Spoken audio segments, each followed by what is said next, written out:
My husband took off his wedding ring, placed it in my hand, and told me to leave our house right away. There was no explanation, no argument, and no warning. Less than 24 hours later, I stood down the street watching police cars surround that same house. That was the moment I realized the man I thought had betrayed me might have actually saved my life. My name is Wren Holloway. For 7 years, I trusted my husband, Gideon Mercer, more than anyone else in the world. He was my best friend, my partner, and a person I believed would always stand beside me. Then one rainy Thursday night, everything changed. Gideon came home later than usual. The moment he walked through the door, I knew something was wrong. His face looked pale, and he seemed exhausted. During dinner, he barely touched his food. He hardly said a word. Every time I asked if he was okay, he simply nodded and looked away. As the evening went on, the silence between us became unbearable. I kept wondering what had happened at work or whether he was dealing with some kind of problem he didn't want to share. A few hours later, he walked into our bedroom carrying a suitcase. At first, I thought he was leaving. Then he set the suitcase beside me. "Wren, you need to go," he said. I stared at him, sure I had heard him wrong. "What are you talking about?" I asked. His expression never changed. "Pack what you need and leave tonight." My heart started pounding. I asked him if this was some kind of joke, but he didn't answer. Instead, he slowly removed his wedding ring and held out his hand. "Give me yours too." I felt like the floor had disappeared beneath me. Tears filled my eyes as I begged him to explain what was happening. I asked if he was seeing someone else. I asked if he wanted a divorce. I asked what I had done wrong. But Gideon refused to answer any of my questions. He just stood there looking cold and distant, like a stranger. Before midnight, I was standing outside in the rain with my suitcase. The front door closed behind me, and a few seconds later, I heard the lock click. I sat in my car crying, convinced that my marriage was over. What I didn't know was that someone very close to us had already started a dangerous chain of events that would change all of our lives. I barely slept that night. Every time I closed my eyes, I saw Gideon standing in front of me with that cold look on his face. By morning, I felt exhausted, confused, and completely lost. The hotel room felt small and lonely. I sat on the edge of the bed for hours, trying to understand what had happened. I went through every memory from the past few months, looking for signs that something had gone wrong between us. The more I thought about it, the less sense it made. Gideon had never treated me badly before. We had disagreements like any couple, but he was never cruel. He never raised his voice, never insulted me, and never made me feel unwanted. That was why his behavior felt so impossible to understand. When people heard what happened, they all reached the same conclusion. They believed he was having an affair. A few relatives called me throughout the day. Some sounded angry on my behalf. Others sounded curious. Everyone seemed certain they knew the answer. The person who stayed in touch the most was Declan Mercer, Gideon's cousin. Declan had been part of our lives for years. He always seemed dependable. He called several times to check on me and even brought coffee to the hotel one afternoon. "You need to start protecting yourself," he told me. "If Gideon is serious about ending things, you should prepare now instead of waiting." His words made sense. As painful as it was, I knew I couldn't spend every day crying and hoping for answers that might never come. Over the next few days, I started gathering paperwork, bank statements, property records, insurance information, tax documents. If a divorce was coming, I needed to be ready. Still, something continued bothering me. Gideon never contacted me once. No messages. No calls. Nothing. That should have convinced me he was guilty of something, but it didn't. Whenever I remembered that night, one detail refused to leave my mind. It wasn't his anger. It wasn't the suitcase or the ring. It was his face. For a brief moment before I walked out the door, I had seen something in his eyes. Fear. Not the fear of a man caught cheating. Not the fear of someone trying to escape responsibility. It looked more like the fear of someone watching a disaster happen and knowing he couldn't stop it. The memory stayed with me no matter how hard I tried to ignore it. Something about that night was still missing, and deep down, I knew I wasn't seeing the whole picture. The next morning, I was sitting by the hotel window when my phone rang. I almost ignored it because I was tired of talking to people. Most calls lately had been filled with opinions, advice, and questions I couldn't answer. When I looked at the screen, I saw the name Evelyn Cross. Evelyn was my elderly neighbor. She had lived across the street from us for years. She rarely called unless something was important. The moment I answered, I knew something was wrong. Her voice was shaky. "Wren, where are you?" she asked. "I'm at a hotel." "Good," she said quickly. "Listen to me carefully. Do not come home yet. I stood up immediately. What happened? There was a pause. Then she lowered her voice. You need to come near the neighborhood, but don't let anyone see you. Park somewhere away from the house. My stomach tightened. Evelyn, you're scaring me. I know, dear. Just trust me. Before I could ask more questions, she ended the call. For several seconds, I stared at my phone. Nothing about this made sense. I grabbed my keys and left. The drive felt much longer than usual. My mind raced through dozens of possibilities. Had there been a break-in? Was someone hurt? Had something happened to Gideon? As I got closer, I followed Evelyn's instructions and parked several houses away. The moment I looked toward my street, my heart nearly stopped. Police vehicles were everywhere. Not one or two. Several. They were positioned around the neighborhood in a way that immediately felt unusual. Their lights weren't flashing. No sirens were sounding. Everything was quiet. Too quiet. I stepped out of my car and watched from a distance. Officers moved carefully around my house. Some stood near the front entrance while others spread out around the property. The way they acted made it clear this wasn't a routine visit. They were expecting something. My hands started shaking. Why would police be surrounding my home? What was happening inside? I searched every face, hoping to see Gideon, but he wasn't there. Minutes passed. Then the front door opened. Several officers appeared. Between them was a man being escorted outside. At first, I couldn't get a clear look. Then he turned slightly. The breath left my body. It wasn't Gideon. It wasn't a stranger either. It was someone I had trusted for years. Someone who had comforted me after Gideon threw me out. Someone who had spent the last few days convincing me my marriage was over. It was Declan. And the expression on his face told me he knew exactly why the police were there. I stood frozen beside my car, staring at Declan. Nothing about the scene felt real. Just yesterday, he had been sitting across from me in the hotel lobby, listening while I cried. He had told me that I deserved better. He had encouraged me to prepare for divorce and move forward with my life. Now detectives were leading him across my front yard. One officer stopped him near an unmarked vehicle. Another began asking questions while a detective held a folder full of documents. Declan's calm and confident attitude was gone. For the first time since I had known him, he looked nervous. My mind struggled to catch up with what I was seeing. I took a few steps closer, trying to understand what was happening. Then I heard a familiar voice behind me. Ren. I turned around. Gideon stood a few feet away. The sight of him immediately brought back all the anger and hurt I had been carrying. He looked terrible. His clothes were wrinkled. Dark circles sat under his eyes. He looked like someone who hadn't slept in days. For several seconds neither of us spoke. I wanted answers, but I also wanted to yell at him. Finally, he broke the silence. I'm sorry. The words hit me harder than I expected. I crossed my arms and stared at him. Sorry? I said. That's all you have to say after what you did. He lowered his head for a moment. I never wanted you to leave. My frustration exploded. Then why did you throw me out? People nearby continued moving around the property, but in that moment I barely noticed them. I only cared about the man standing in front of me. Gideon looked directly into my eyes. Because I was trying to protect you. I almost laughed. Nothing about the last few days had felt like protection. He had broken my heart, left me alone, and refused to explain anything. Protect me from what? I demanded. His eyes shifted toward the house, then toward Declan. When he looked back at me, there was something I had never seen before. Fear. Not for himself, for me.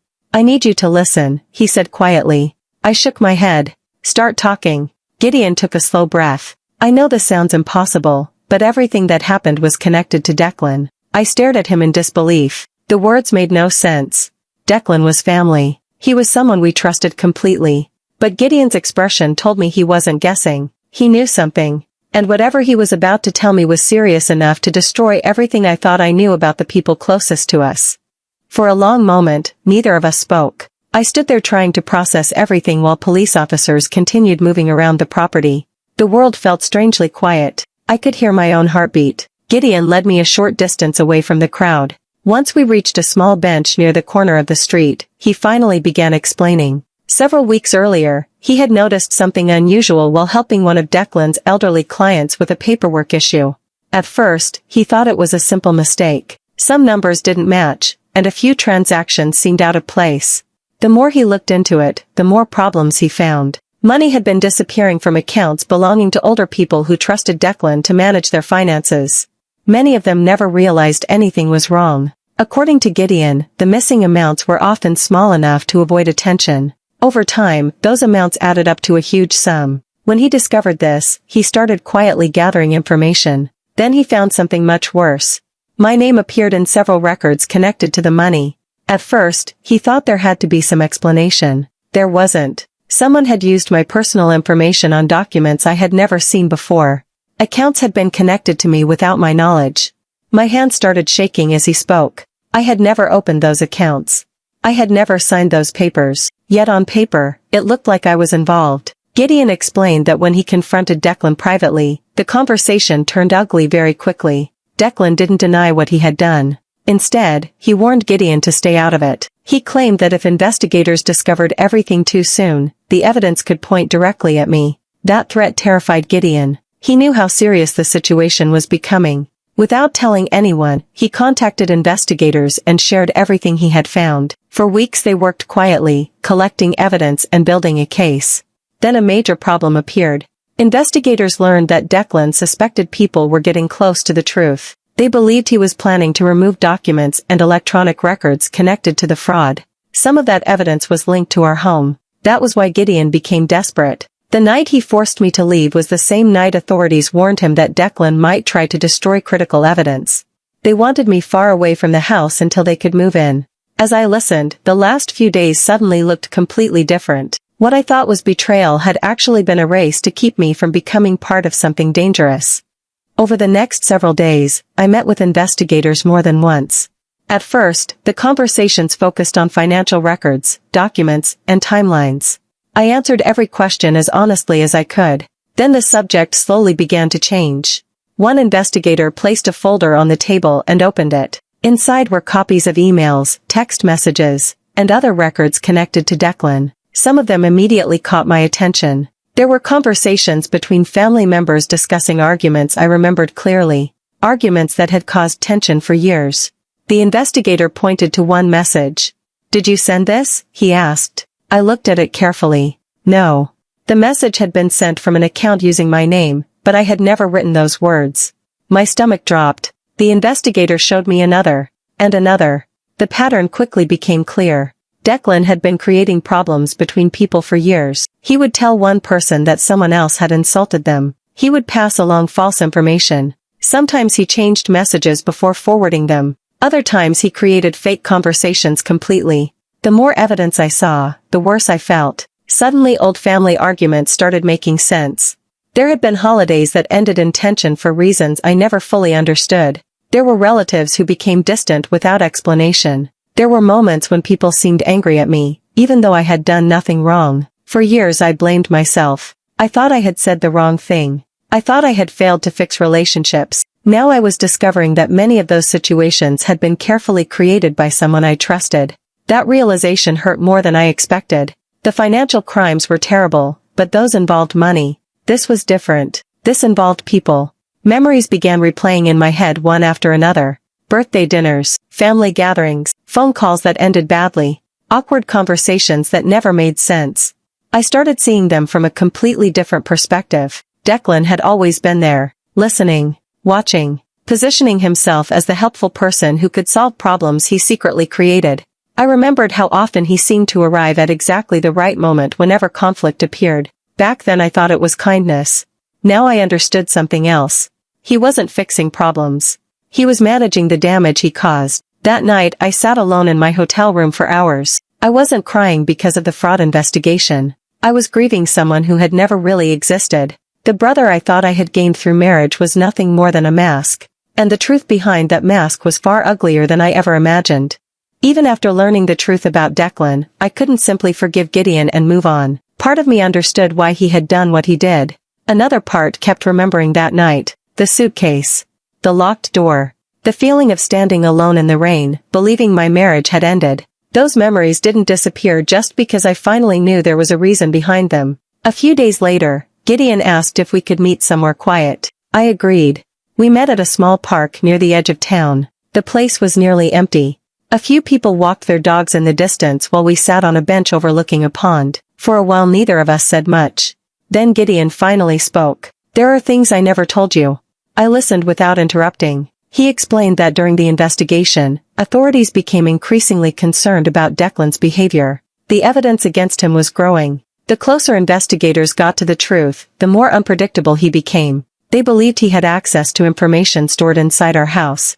They also believed there was a chance he knew someone was looking into his activities.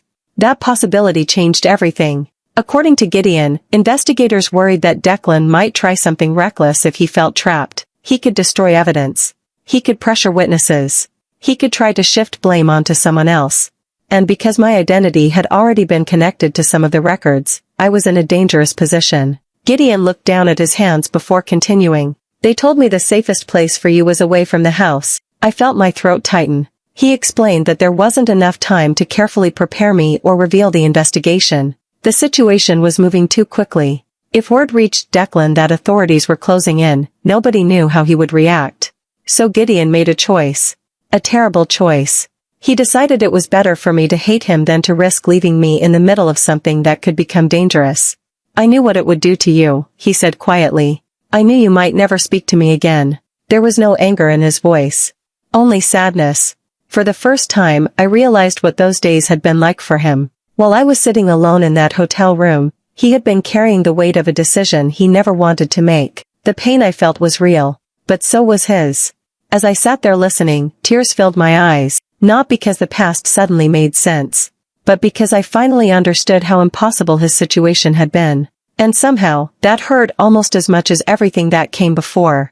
For a short time, it felt like the truth was finally coming out. Then Declan decided he wasn't going down alone. The criminal case against him continued to grow, and the pressure around him increased every week. Instead of accepting responsibility, he started looking for ways to drag other people down with him. Soon new accusations began appearing. Through his attorneys, he claimed that Gideon had been involved in financial decisions connected to some of the accounts. In other statements, he suggested that I knew more than I admitted. The claims were false, but they created exactly the confusion he wanted. Some relatives who had recently learned about the investigation became uncertain again. They started asking questions. A few wondered if there was more to the story. I couldn't blame them completely. For years Declan had been skilled at making lies sound believable. But this time I wasn't willing to sit back and let him control the narrative. For the first time since everything began, I stopped reacting and started fighting back. I met with investigators whenever they needed information. I searched through old records, emails, and personal files. I answered every question carefully and honestly. The deeper we went, the clearer the picture became. Patterns started appearing everywhere. Investigators discovered examples of similar behavior stretching back years.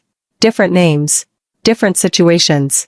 The same methods. People who had once trusted Declan began stepping forward. One former employee described being pressured to ignore suspicious transactions. A retired client explained how money had disappeared without clear explanations. Another person shared records showing inconsistencies that had never been properly addressed.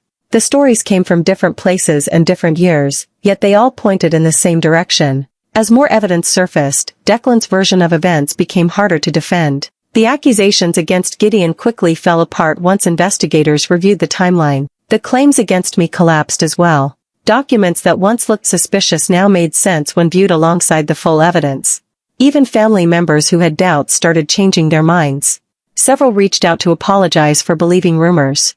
Others admitted they had ignored warning signs because they trusted Declan for so long. What struck me most was how many people had experienced the same thing. Different situations. Different consequences. The same manipulation. For years he had depended on confusion, silence, and divided loyalties.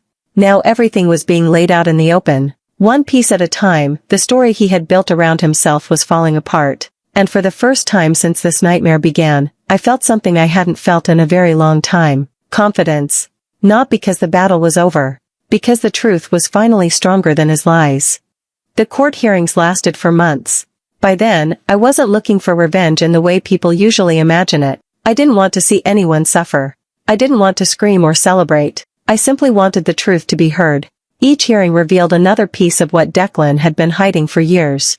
Investigators presented financial records, witness statements, and business files that matched perfectly. Every document supported the next one. The judge listened carefully while experts explained how stolen identities had been used to move money between different accounts. My name was one of several that had been misused. The evidence showed that I had never approved any of it. Gideon was also cleared of every accusation. Watching those false claims disappear felt like a heavy weight lifting from my shoulders.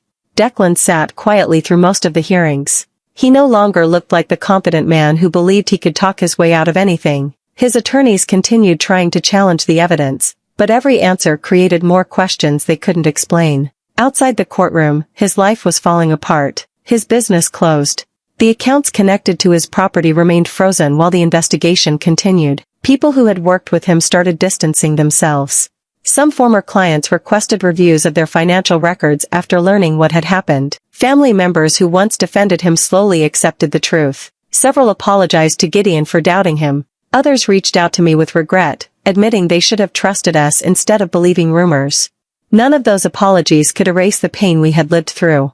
But hearing them still mattered. For the first time in months, I no longer felt like I had to prove I was innocent. The facts spoke for themselves. On the day the court reached its decision, I looked across the room at Declan. He didn't look angry. He looked empty. The life he had spent years building through lies had disappeared because the truth finally caught up with him. As Gideon and I walked out of the courthouse together, I stopped for a moment on the steps.